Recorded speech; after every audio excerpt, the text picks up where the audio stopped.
اللہ تعالیٰ نے موسیٰ علیہ السلام سے فرمایا موسیٰ میرا ایک دوست وہ جنگل میں مر گیا ہے، جاؤ اس کے جنازے کا انتظام کرو اور اعلان کر دو جو اس کے جنازے میں شریک ہوگا اس کو بھی معاف کر دوں گا۔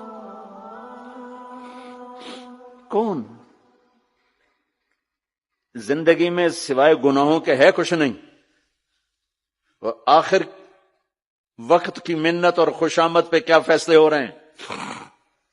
لوگوں نے دوڑ لگائی، آگے دیکھا تو وہی نوجوان شرابی، زانی، جواری، بھیڑا۔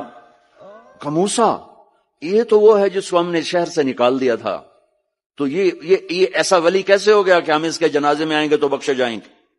تو موسیٰ علیہ السلام نے اللہ سے پوچھا یا اللہ تیرے بندے کہہ رہے ہیں کہ یہ بہت برا ہے، تو کہہ رہا ہے میرا دوست ہے، تو اب میں کیا کروں؟